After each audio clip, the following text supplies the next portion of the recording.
వెనుక నుంచి ఎవరన్నా పొడిస్తే మనం ప్లేస్తామని నాకు తెలుసు. అంటే మన గురించి మనకు తెలియనప్పుడు ఎంతమంది అన్నా బ్యాక్ సైడ్ మాట్లాడుకుంటారు. మనతోటి మన రిలేషన్షిప్ అంటే మనతోటి ఉండి ఫ్రెండ్షిప్ చేసినప్పుడు నేనంటే ఏంటిదని తెలిసినప్పుడు వాళ్ళు అలాంటివి చేయరు. కాకపోతే ఆ కామెంట్స్ని నేను ఎప్పుడైనా కానీ పాజిటివ్గానే తీసుకున్నా, ఎప్పుడు బాధపడలేదు. అంత బాధపడి అంత పెద్దగా ఏం పెట్టలేదు కామెంట్స్ కూడా, లైట్. బాగా బాధపడిన క్షణం? బాగా బాధపడిన క్షణం అంటే మనిషి జీవితంలో హ్యాపీ ఉంటుంది, అట్లా సాడ్ కూడా ఉంటుంది, చాలాసార్లు జరుగుతుంది. కానీ మన మైండ్లో ఒకటి రిజిస్టర్ అయిపోయి ఉంటుంది కదా. అంటే నేను లైఫ్లో ఒకటి మనం ఎప్పుడైనా కానీ ఒకటి అనుకుంటాం, ఇట్లా ఉండాలి, ఒక ఫ్యామిలీతో ఉండాలి, ఇది ఇది అని నేను ఒక పెద్ద కోట కట్టుకున్న తర్వాత ఒకటేసారి కూలిపోయింది. అది కొన్ని రోజులు స్ట్రగుల్ ఫేస్ చేసిన, అంతకు మించి బాధ దాని తర్వాత కూడా నేను లైఫ్లో అనుభవించలేదు. అదొకటే బాధ. మళ్ళీ ఇప్పుడు కలవాలనిపించలే మళ్ళీ ఈ టాపిక్. Okay okay. అంటే ఏదైనా ఇప్పుడు బ్యాక్ వెళ్తే అది నేను మార్చుకోవాలి నా లైఫ్లో అని ఏదో ఒక థాట్ ఉంటుంది కదా, అట్లా ఏముంది మీ లైఫ్లో? దేవుడు ఇచ్చిన ఒక లైఫ్లో దేవుడు ఎటు వెళ్ళాలో అనేది డిసైడ్మెంట్ చేస్తాడు. మనకు అప్ అండ్ డౌన్స్ అనేది జరుగుతూనే ఉంటుంది. దెబ్బ తాకితేనే మనకు దాని వాల్యూ తెలుస్తుంది. దాన్ని నేను మార్చుకోవాలని అనుకోవట్లేదు.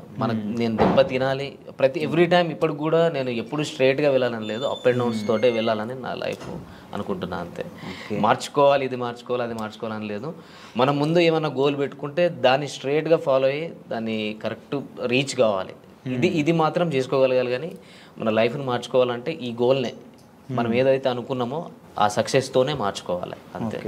అంటే డాన్సర్ టు యాక్టర్ అయ్యారు, ఇప్పుడు ఆర్టిస్ట్ అయ్యారు కదా. అవును. సో డాన్సర్ నుంచి ఆర్టిస్ట్గా టర్న్ అవడానికి మీరు చాలా స్ట్రగుల్ ఫేస్ చేస్తుంటారు కదా. ఎందుకు అలా వెళ్ళడం, ఇక్కడ బాగుంది కదా అని ఫీల్ చాలామంది చెప్పుంటారు మీకు. సో ఎందుకు ఇట్లా ఎలా అంటే డాన్సర్ నుంచి యాక్టర్గా అంటే ఇట్లా ఎందుకు చూస్ చేసుకున్నాను అంటే, డాన్సర్ అంటే బేసిక్గా యాక్టర్ అనమాట. అంటే డాన్స్ అంటే అది స్క్రీన్ వెనకాల ఉండి కొన్ని ఉంటాయి కదా, అట్లా కాకుండా మొత్తం మీ మీదే నడుస్తుంటుంది మొత్తం ప్రతిదీ. అంటే ప్రతిదీ అక్కడ ఏంటంటే ఎమోషన్ అన్నది అంత పట్టించుకోండి. మీరు కొరియోగ్రాఫ్ చేస్తారు అంత బాగుంటుంది, ఇక్కడ ఎమోషన్ అదంతా చాలా ఉంటుంది కదా. ఆర్టిస్ట్గా కూడా చూస్తుంటారు కదా. సో కష్టం అనిపించిందా లేకపోతే? లేదు, నాకు చిన్నప్పటి నుంచి ఆర్టిస్ట్ అంటే యాక్టింగ్ కానీ డ్యాన్స్ కానీ చాలా ఇష్టం. అట్లనే చిన్నప్పటి నుంచి ఉంది. ఒక డాన్సర్గా అంటే ఫస్ట్ ఆఫ్ ఆల్ డాన్సర్గా ఒక గుర్తింపు తెచ్చుకున్నాం కాబట్టి అది ఉంది. నాకు కూడా ఎప్పుడైనా ఇలాంటి క్యారెక్టర్ చేయాలి, ఇట్లా ఉండాలి, ఇది చేయాలి, మనం ఒక డాన్సర్గా కాకుండా ఒక యాక్టర్ కూడా ప్రూవ్ చేసుకోవాలని నాకు చిన్నప్పటి నుంచి ఉండే. ఆ ఛాన్స్ నాకు వచ్చింది, చేసుకున్నాను. గుర్తించారు ఆడియన్స్, అంటే జనాలు కూడా నన్ను యాక్సెప్ట్ చేసారు. హ్యాపీ. మీకు ఎవరంటే బాగా ఇష్టం? ఈ డాన్సర్స్లో బాగా ఇష్టం మీకు? డాన్సర్స్లో ఎవరు బాగా ఇష్టం? డాన్సర్స్లో డాన్స్ చేసే వాళ్ళు ప్రతి ఒక్కరు ఇష్టం. అంటే ఇన్స్పిరేషన్ ఒకళ్ళు ఉంటారు కదా, అలా ప్రభుదేవ్ మాస్టర్, చిరంజీవి గారు. ఓకే, అట్లా. సో అందుకే ఆయనలాగా మీరు ఆర్టిస్ట్ అయ్యారు, డైరెక్టర్ అవుతారా మళ్ళీ? ఆయన కూడా డైరెక్టర్ అంటే డైరెక్షన్ స్కిల్స్ ఉన్నాయి, డైరెక్షన్ చేసేది నేను. ఏవైబి ఆర్ట్స్ అనే యూట్యూబ్ ఛానల్లో నేను అంతకుముందు 2018లో వర్క్ చేసినప్పుడు అందులో ఒక వరల్డ్ ఫేమస్ లవర్ అని, అప్పుడే world famous lover Vijay Devarakonda గారిది రిలీజ్ అయింది. ఆ టైంలో నేను అదే టైటిల్ మీద వరల్డ్ ఫేమస్ లవర్ అని చెప్పేసి ఒక షార్ట్ ఫిల్మ్ చేసిన. అంటే డైరెక్షన్ కానీ, స్టోరీ రైటింగ్ కానీ, సాంగ్స్ కూడా రాయడం కానీ, ఇవన్నీ నాకు చిన్నప్పటి నుంచి ఇష్టం, ఇంట్రెస్ట్ అంతే. ఓకే, ఫీల్డ్లోకి రాకముందు ఏం చేసేవారు? అంటే ఈ ఫీల్డ్లో అంటే నేను చిన్నప్పటి నుంచి డ్యాన్సర్ని, అండ్ నా స్టడీ ఇంటర్లోనే స్టాప్ చేసేసిన. ఇంటర్ తర్వాత నాకు డ్యాన్స్ మీద ఇంట్రెస్ట్ కాబట్టి డైరెక్ట్ ఫిల్మ్ ఇండస్ట్రీకి వచ్చేసిన. ఓకే, అంటే ఫ్రెండ్స్ ద్వారా. ఇంటర్ తర్వాత మీకు ఇంట్రెస్ట్ ఉంది, ఇంటర్ తర్వాత ఇక్కడికి వచ్చారు కదా. అవునండి. ఈ ఫిల్మ్ ఇండస్ట్రీకి రావడానికి ముందు, ఈ ఇంటర్ అయిపోయిన తర్వాత మీరు ఎలా రావాలనుకున్నారు? లైన్ ఎక్కడ దొరికింది? అంటే ఫ్రెండ్ ద్వారా మగధీర డే టు డ్యాన్స్ అని ఉండదు ఆ టైంలో. Aata and challenge, challenge and Dhee and Magadheera day to dance, ఇప్పుడు 3 జరుగుతూ ఉండే అప్పుడు షూట్స్. ఇది ఛాలెంజ్ అనేది మాటీవీలో వచ్చేది, డి అనేది ETV, Magadheera day to dance Zee తెలుగులో వచ్చేది. మా ఫ్రెండ్ వచ్చేసి రెగ్యులర్గా చేసేవాడు అందులో. నన్ను మా ఫ్రెండ్ ఏం చేసిండు, సాగర్ ఆయన పేరు, ఆయన తీసుకెళ్ళాను అనమాట. నువ్వు డ్యాన్స్ బాగా చేస్తున్నావు కదరా, నువ్వు కూడా సైడ్ డాన్సర్గా చేసేవరా కంటెస్టెంట్స్ తోటి అని చెప్పేసి తీసుకొని వచ్చిండు. నందు మాస్టర్తో చేసినాం మేము.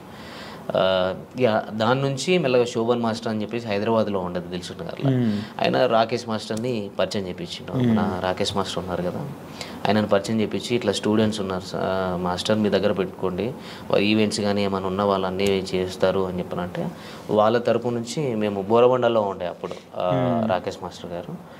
అప్పుడు అక్కడికి వెళ్ళి అట్లా స్టార్ట్ అయింది. అక్కడ నుంచే మాస్టర్ అంటే చాలా మాస్టర్ దగ్గరనే నేర్చుకున్నాను. నాకు ఒక డాన్సర్గా నేను డ్యాన్స్ చేయగలుగుతాను కానీ ఎక్స్ప్రెషన్స్ అవన్నీ నాకు తెలిసి ఉండేవి కాదు. 2008, 2009లో నేను ఇక్కడ ఇంద్రలోక్ కాంప్లెక్స్లో ఉండేది. అప్పుడు బోరమండ నుంచి ఇక్కడికి ఇంద్రలోక్ కాంప్లెక్స్కి వచ్చినాం అనమాట, ఇంద్రానగర్ దగ్గరికి. అక్కడ ఇన్స్టిట్యూట్ మాస్టర్ ఓపెన్ చేసిరు. అక్కడ ఒక 1 year వర్క్ చేసినాం కావచ్చు. ఆ టైంలో నాకు డ్యాన్స్ తప్ప ఏం తెలిసేది కాదు. అన్ఎక్స్పెక్టెడ్ అంటే ఆయన ప్రతిరోజు క్లాస్ తీసుకున్నట్టు అసలు డ్యాన్స్ చేస్తే డ్యాన్సే కాదు ఎక్స్ప్రెషన్స్ ఉండాలి. అలాంటివి నేను ఆయన దగ్గర చాలా నేర్చుకున్నా. ఇప్పుడు మన మధ్యలో లేరు కాబట్టి, అండ్ ఆయన తరపు నుంచే నేను యాక్టింగ్ అనేది కొంచెం నేను చూస్ చేసుకున్నా. ఇట్లా ఉంటుంది ఇది ఉంటుందని ఒక డాన్సర్గా నేను తెలుసుకున్నది ఆయన దగ్గరనే, రాకేష్ మాస్టర్ దగ్గరనే. అంటే కొరియోగ్రాఫర్గా సినిమాల్లోకి వెళ్ళకుండా మళ్ళీ ఆర్టిస్ట్గా టర్న్ అయ్యారు కదా మళ్ళీ. అంటే ఆ టైంలో 2009లో Gemini TV 31st night event చేసినాం. నాకు ఒక 10 days బాగా స్ట్రగుల్, అంటే ఎక్కువ స్టేన్ అయిపోయింది, ఫీవర్ వచ్చేసింది. ఇక్కడ నుంచి సిక్ అయిపోయి ఇంటికి వెళ్ళిపోయినా. ఇంటికి వెళ్ళిన తర్వాత ఇంట్లో వాళ్ళు పంపించలేదు. అప్పటికి ఆ లోపు ఒకవేళ 2009లో ఉండేది ఉంటే నాకు సైడ్ డాన్సర్ కార్డ్ తీసుకున్నట్టు. అప్పుడు షారోన్ అన్న ప్రెసిడెంట్గా ఉండే. ఆ టైంలో నీకు ఇప్పిస్తా అంటే పాల్ మాస్టర్ని చాలామంది వచ్చేవారు అప్పుడు రాకేష్ మాస్టర్ దగ్గరికి. నేను ఎక్స్పెక్ట్ చేయలేదు, కానీ ఇంట్లో వాళ్ళు కొంచెం స్టాప్ చేసారు, నీకు హెల్త్ పరంగా బాగాలేదు అనేసరికి అక్కడనే ఉండిపోయి ఇన్స్టిట్యూట్ పెట్టుకోవడం జరిగింది. ఇన్స్టిట్యూట్ పెట్టుకొని మెల్లగా అట్లా అయిపోయింది. అట్లనే డాన్సర్గా ఉండి ఒక ఆర్టిస్ట్గా ఈ యూట్యూబ్లోకి నేను అన్ఎక్స్పెక్టెడ్గా వచ్చిన. నాకు అంటే డైరెక్ట్ మూవీస్లోకి వెళ్ళాలి అన్నట్టు ఉండేది. అంటే నాకు డైరెక్ట్ టచ్ అక్కడికి వెళ్ళిపోయినా. రాకేష్ మాస్టర్ తరపు నుంచి నేను ఏదో మూవీస్లోకి వెళ్ళాలి, మూవీస్లో కొరియోగ్రాఫర్ కావాలి, డాన్సర్ కావాలి అనే థాట్ నుంచి కొన్ని మధ్యలో డిస్టర్బెన్స్ల వల్ల స్టాప్ అయిపోయి అక్కడనే మా ఊరు గోదావరికి అని అక్కడనే స్టాప్ అయిపోయినా. అక్కడ స్టాప్ అయిపోయి అన్ఎక్స్పెక్టెడ్గా ఒక సిచ్యువేషన్ జరిగింది. అటు నుంచి ఇళ్ళకు రావడం జరిగింది. యూట్యూబ్లోకి రావడానికి మీకు ఎవరు హెల్ప్ చేశారు? అంటే ఎవరు చెప్పారు ఎట్లా యూట్యూబ్లో చేద్దాం మనం అని చెప్పి? యూట్యూబ్లోకి మా ఫ్రెండ్ ఉండేటోడు చరణ్ అని. వాడు మూవీస్ చిన్న చిన్న మూవీస్ చేసిండు, అవి ఇంకా రిలీజ్ కాలేదు, నార్మల్ తక్కువ బడ్జెట్. వాడు ఎప్పటికీ యూట్యూబ్ మీద కాన్సన్ట్రేషన్ ఉండేది. అసలు నాకు యూట్యూబ్ మీద అంత ఐడియా లేకుండే. వాడు ఎక్కువ యూట్యూబ్లో ఇది ఉంటుంది అది ఉంటుంది అని కవర్ సాంగ్స్ నాతో చేయించుకున్నాను. అంటే నా మైండ్ అప్పుడు నేను కొంచెం స్ట్రగుల్లో ఉండే, మైండ్ అంటే బాగా డిప్రెషన్లోకి వెళ్ళిపోయి ఉండే. వాడు దాంట్లో నుంచి బయటపెట్టడం కోసం వాడు యూట్యూబ్ అనే ఛానల్ని ఇంట్రడ్యూస్ చేసింది నాకు. కవర్ సాంగ్స్ చేద్దాం రాదని అన్నప్పుడు చేస్తే అందులోకి వెళ్ళి తీసుకొచ్చి ఇక్కడ హైదరాబాద్లో బోరబండాల మన అత్తాపూర్ దగ్గర శ్రవంత్ బంటి సార్ అని ఉంటారు, శ్రవంత్ బంటి. వాళ్ళది ఏవైబీ ఆర్ట్స్ అనే ఛానల్. అంటే నేను డిప్రెషన్లో నుంచి బయటికి రావడం కోసం వాడు ఏం చేసినట్టే ఆ ఛానల్ తీసుకెళ్ళి చేర్పించిండు. అక్కడ వాడు వదిలేసి వెళ్ళిపోయాడు. అరే చేసుకో, ఎందుకనంటే వాడు నా గురించి ఏం చూసినాడంటే నీకు టాలెంట్ ఉంది, నువ్వు అంత ఇక్కడనే అయిపోవద్దు, నువ్వు ఇక్కడనే ఉంటే చచ్చిపోతావు కావచ్చు అనే రేంజ్లో అంత పిచ్చిగా ఉండటంనే వీడు మారిపోవాలంటే వీనికి ఏదో ఒక పని ఉంటే వీడు మారిపోతాడు అన్నట్టు తీసుకుపోయి నన్ను అక్కడ వేసిండు.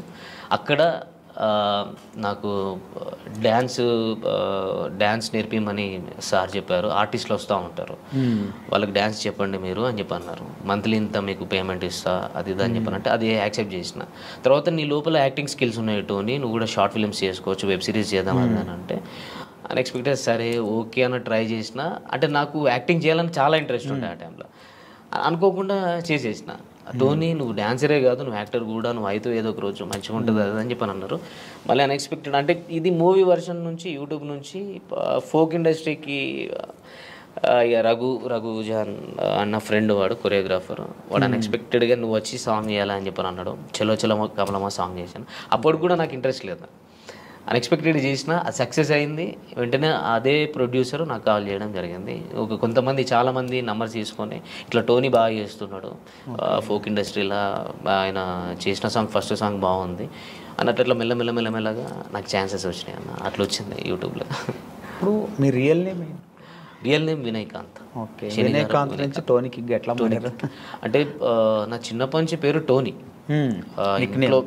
ఇంటి పక్కల స్కూల్లో కూడా టోనీ అని పిలుస్తారు. ఓన్లీ సర్టిఫికేట్ మీద మాత్రమే వినయకాంత్ అని ఉంటుంది. Original Tony. అయితే కిక్ అని ఎట్లా వచ్చిందంటే నేను రవితేజ ఫ్యాన్ అనమాట. ఓకే. రవితేజ అన్న ఫ్యాన్ని. అట్లా కిక్ మూవీ వచ్చినప్పుడు టోనీకి పక్కకు కిక్ ఐడి చేసుకున్నాను. అప్పుడు ఎప్పుడో చిన్నప్పటి నుంచి టోనీ కిక్ అని Facebook ID first time create చేసినప్పుడు కూడా టోనీ కిక్ అని ఉండేది. అట్లనే నాకు కంటిన్యూ అయిపోయింది. అందరూ టోనీ కిక్ అనడం. ఆయనతో ఏదో ఒక సాంగ్ కొరియోగ్రఫీ చేస్తారనుకుంటే ఇప్పుడు ఆర్టిస్ట్గా అయ్యారు అంటే ఆయన పక్కనే ఆఫర్ వస్తే ఎట్లా ఫీల్ అవుతారు? ఇప్పుడు రవితేజ గారి పక్కన చెప్పలేము. మనకు అంత అభిమానిస్తున్నామంటే వాళ్ళ పక్కకు మనకు ఒక ఛాన్స్ వచ్చిందంటే ఇక లైఫ్ లాంగ్ మర్చిపోలేము అంతే. ఇక అది గుర్తుండిపోతుంది. నాకు అదృష్టం అనుకోవాలి. ఆ అదృష్టం ఉంటే నిజంగా చాలా అంటే కలవడం ఫోటో దిగడం ఇది కాదు మెయిన్. ఒక్క సినిమాలో సరే కొరియోగ్రఫీగా అన్న ఒక సైడ్ డ్యాన్స్గా అన్న అట్లా చేసిన అంటే పక్కకు ఒక చిన్న క్యారెక్టర్ ఇట్లా వచ్చి వెళ్ళిపోయినా ఒక సీన్లో కనిపిస్తే చాలు. అట్లా నేను చాలా హ్యాపీ. 2 ఆప్షన్లు ఏంటంటే ఆయన పక్కన ఆర్టిస్ట్గా చేస్తావా, డాన్సర్గా అదే డాన్స్ మాస్టర్గా చేస్తావా అంటే ఏం తీసుకుంటారు రెండిట్లో? ఆర్టిస్ట్గా చేస్తాను. ఆయనతో వర్క్ చేయడం ఇష్టం. డాన్సర్గా అంటే ఇట్లా చేసి వెళ్ళిపోతారు. అదే మూవీ ప్రాజెక్ట్ ఏదైనా ఉంటే మనం మూవీ కంప్లీట్ అయ్యేదాకా ఉంటాం. అది లైఫ్ లాంగ్ నేను పోయేదాకా ఉంటుంది. ఓకే. అంతకు మించి ఏం లేదు కదా. మనం ఇష్టపడే పర్సన్స్ వాళ్ళ పక్కకే మనం యాక్టింగ్ చేస్తున్నామంటే అది చెప్పుకోలేము. అదే అందుకు రవితేజ గారి ఇష్టంతో కిక్ అని అట్లా అయిపోయింది. టోనీ కిక్ అయిపోయింది. బాగా హ్యాపీ మూమెంట్ ఏంటి బ్రో మీ లైఫ్లో? బాగా అంటే ఇప్పటివరకు బాగా హ్యాపీగా ఫీల్ అయింది అంటే చాలా మూమెంట్స్ వచ్చి ఉంటాయి. చాలా మూమెంట్స్ ఉన్నాయి కానీ ఒక బిగ్ ఇప్పుడు సినిమా ఓకే ఏంది అంటున్నారు ఇలా ఈ టైప్లో ఇది చాలా హ్యాపీ మూమెంట్. అంటే నేనైతే ఈ మూవీ అయితే చాలా హ్యాపీ మూమెంట్ అన్న. నేను ఎక్స్పెక్ట్ చేయలేదు. అంటే నేను ఎప్పుడూ అనుకుంటాను ఒక డాన్సర్గా ఒక ఆర్టిస్ట్గానే ఉంటా అంటే ఒక యూట్యూబ్లోనే ఉండిపోతా కావచ్చు. ఎందుకంటే మనకు ఒక హైట్ లేదు, మనకు అంత గ్లామర్ లేదు, హీరో అంత లేదు అంటే నేను అనుకుంటా. నేను ఎక్స్పెక్ట్ అంటే నా ఫీల్ అవుతూ ఉంటా. అంటే కొంచెం ఇంకొక 2 ఇంచులు 3 ఇంచులు హైట్ ఇచ్చినా అయిపోరా, కొంచెం గ్లామర్ ఇచ్చినా అయిపో అన్నట్టు మనం ఫీల్ అవుతూ ఉంటాం. అంటే నేను ఫీల్ అవుతూ ఉంటాను. కానీ సడన్గా నువ్వే హీరో, నీతోనే ప్రాజెక్ట్ చేస్తున్నాం, ఇన్ని కోట్లు పెట్టి చేస్తున్నాం అని అన్న తర్వాత అది హ్యాపీనెస్గా చెప్పలేంది. నేను ఆ రోజు మాత్రం అగ్రిమెంట్ అయిపోయి అన్నీ కంప్లీట్ అయిపోయినాయి అన్న రోజు నేను ఎక్స్పెక్ట్ చేయలేదు. అసలు ఒక డైనమాలా ఉన్నా. కానీ అందరికీ ఇంటికి ఫోన్ చేసిన, అమ్మా నీ కొడుకు హీరో అయింది అమ్మా, ఇది పరిస్థితి, ఇన్ని కోట్లు పెట్టి చేస్తున్నారు, నీ కొడుకు మీద ఎంత నమ్మకం పెట్టుకున్నారు, ఇది ఇన్ని రోజులు కష్టపడ్డదానికి నేను ఎక్స్పెక్ట్ చేయలేని ఫలితం అనేది వచ్చింది. అంటే నేను ఎన్నో స్ట్రగుల్స్ నుంచి వచ్చిన నాది మామూలుగా తప్పేను. ఎన్నో బాధల నుంచి అసలు నేను అసలు ఏ దారి ఎటు నుంచి దేవుడు ఎటు తీసుకెళ్తాడో కూడా ఎక్స్పెక్ట్ చేయలేదు. అసలు ఈ 5 years ఎట్లా గడిచింది అనేది కూడా నాకు ఐడియా లేదన్న. అట్లా వెళ్ళిపోయింది అంతే. కానీ సంతోషంగా అంటే చాలా హ్యాపీగా ఫీల్ అవుతున్నాను. నా ఐ డ్రీమ్లో చెప్పుకుంటా. డ్రీమ్ ఐటెంలో చెప్తాను. Okay okay. ఇంకా ఫ్యూచర్ ప్రాజెక్ట్స్, ఇంకా ఫ్యూచర్ మీ గోల్స్? మూవీ ఓకే అయింది అంటే ఎప్పటి నుంచో అనుకుంటున్నారు కదా సినిమా. మీ ఫ్యాన్స్ని కూడా చాలా మందిని తొందరలో సినిమా వస్తాను, సినిమా తీస్తాను అని చాలా రోజుల నుంచి అన్నాను. కానీ కన్ఫామ్గా మీకు ఈ 2 monthsలో ఈ వచ్చే 2 monthsలో అప్డేట్ ఇస్తారు. ఎందుకంటే గ్రౌండ్ వర్క్ నడుస్తుంది, వర్క్షాప్ నడుస్తుంది. అంతా అయిపోయిన తర్వాత అఫీషియల్గా మీ ముందుకి వస్తాం. మీరేం డిసప్పాయింట్ కావద్దు. ఖచ్చితంగా అంటే నేను చెప్పే మాట ఇన్ని రోజుల నుంచి నేను మాటగా చెప్పినా ఇప్పుడు నేను హార్ట్ఫుల్గా నేను ఓపెన్గా చెప్తున్నాను. ఇది నేను చెప్పడం కాదు, మీకే ఇంకో 2 నెలల్లో తెలుస్తుంది. మీరేం డిసప్పాయింట్ కావద్దు. సాంగ్స్ కూడా రావట్లేదు, చేయట్లేదు అని అనుకోవద్దు. ఎందుకంటే ఒక మంచి ప్రాజెక్ట్తో, ఒక పెద్ద సినిమాతో మీ ముందుకు వస్తున్నాం కాబట్టి, మంచి కథతో వస్తున్నాం కాబట్టి మీరు దాన్ని కూడా యాక్సెప్ట్ చేయండి. అండ్ మీరు లేకపోతే నేను లేను. అండ్ చాలా థ్యాంక్ యూ. నన్ను కూడా ఇందులో ఇంకా సపోర్ట్ చేయండి అని నేను కోరుకుంటున్నాను అంతే. వాళ్ళకు ఇప్పటివరకు ఎన్ని సాంగ్స్ చేశారు మొత్తం? నేను ఒక 300 దాకా చేశాను. ఈ 300 సాంగ్స్లో బాగా కష్టంతో చేసిన పాటే ఉంది. బాగా అరే వద్దు ఇంకా అది మనం అనుకున్న తర్వాత సాంగ్ కంప్లీట్ అయిపోయినా కొంచెం కష్టంగా ఉంది అనిపించింది పాట ఏంటి? కష్టంగా అంటే ఇప్పుడు నేను లక్ష్మణ్ అన్నతోటి ప్రాజెక్ట్ చేసినప్పుడు కొంచెం భయంగా కష్టంగా అనిపించేది. అట్లా కొన్ని టైమ్స్లో నేను హెల్త్ కరెక్ట్గా లేనప్పుడు కూడా డ్యాన్స్ చేయడం నాకు బాగా కష్టం అనిపించింది. అట్లా చాలా జరిగినాయి అన్న, ఒకటని కాదు, బాగా జరిగినాయి. ఇది యాక్టింగ్ వర్షన్కి వస్తే లక్ష్మణ్ అన్నతో చేస్తే కొన్ని కష్టం అనిపిస్తాయి, భయం అనిపిస్తుంది. కష్టం ఏం లేదు, ఇష్టమే, కానీ కొంచెం భయం వేస్తుంది. డ్యాన్స్ పరంగా వస్తే కష్టం, ఎందుకంటే మొత్తం బాడీ మొత్తం షేక్ చేయాలి కాబట్టి కొన్ని సిచ్యువేషన్స్లో నాకు హెల్త్ కరెక్ట్గా సహకరించినప్పుడు కొంచెం కష్టం అనిపించింది. చాలాసార్లు అయింది అట్లా. అంటే ఇన్ని పాటల్లో మీకు ఇష్టం లేకుండా మీరు ఏదో ఒక ఫ్రెండ్ చెప్పారని ఫ్రెండ్ గురించి అని, అంటే పాట నచ్చకపోయినా మీరు చేసిన ఒకటి ఉంటాయి కదా, ఉన్నాయా అట్లాంటివి? పేరు చెప్పాలి అట్లా ఏం లేదు, అట్లా లేదా. తర్వాత బాధపడింది ఏమున్నాయా? లేదు లేదు, అట్లేం లేదు. మనం ఏదైనా సాంగ్ నచ్చితే చేస్తాం, నచ్చకుండా అయితే మనం చేయలేము, అడిగేయలేము. నచ్చే చేసినాము నేను సాంగ్స్, ఎప్పుడు నచ్చకుండా చేయలేము. ఓకే.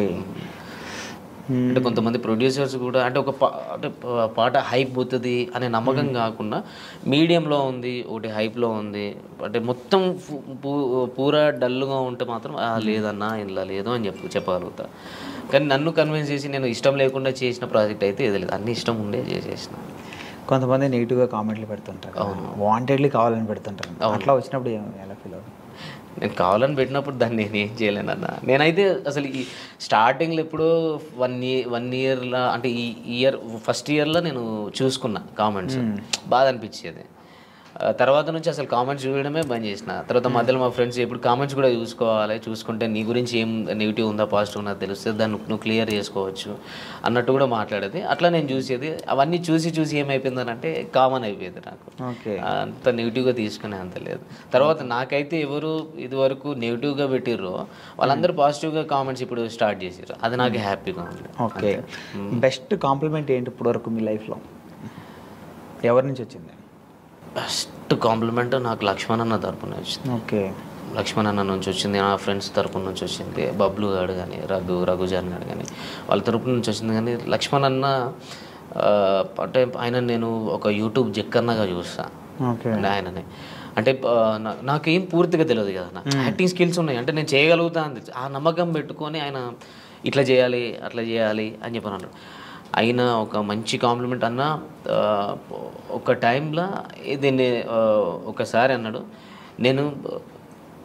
నేను చనిపోయేంత లోపన్న నిన్ను హీరోగా చేసి నేను పోతాను, అంత మంచి యాక్టర్. అంటే ఇది నాకన్నా ముందు పర్సనల్గా బబ్లుతో షేర్ చేసుకున్నాడు. నువ్వునన్నా ఇంత మంచి యాక్టర్, ఆయనను ఖచ్చితంగా చనిపోయే అంటే నేను చచ్చేంత వరకు అంటే చచ్చేంత లోపల ఆయన హీరోని చేసి ఉంటానా, నిల్చోబెడతా అలాంటి అంత మించి ఇంకేం లేదన్న నాకు. ఆయన అట్లా అన్నాడు అంటే ఆయన నాకు యూట్యూబ్లో ఆయన నాకు చాలా పెద్ద ఒక మంచి గొప్ప వ్యక్తిలకే కనిపిస్తాడు. అట్లాంటి పర్సన్ అన్నాడు అని అంటే ఒక ఇన్స్పిరేషన్గా తీసుకుంటాను నేను. అంటే ఇట్లా చేయాలరా, ఇట్లా ఉండాలని. అట్లాంటి అయినా నాతో స్ట్రైట్గా చెప్పకుండా నా ఫ్రెండ్స్తో చెప్పుకున్నాడు అని అంటే, నాతో కూడా డైరెక్ట్గా అన్నాడు ఒక తర్వాత కొన్ని డేస్ తర్వాత అన్నాడు. ఆ మాటని నేను ఇప్పుడు కూడా మర్చిపోను. ఇప్పుడు మూవీ ఆఫర్ వచ్చింది కదా, చెప్పావా ఎలా ఫీల్ అయ్యాడు? చెప్పినాము. అన్ననే చేసేది, ఇప్పుడు అన్ననే డైరెక్షన్ చేస్తున్నాడు, అన్న చేతుల మీదనే వస్తున్నా. ఓకే. ఇద్దరు కలిసి చాలా గట్టి కొడుతున్నారు. చాలా హ్యాపీగా ఉంది. చెప్పి 5 months 6 months అవుతుంది. ఆ 6 months లోపే అగ్రిమెంట్లు అయిపోయినాయి. నాకు చాలా హ్యాపీగా ఉంది.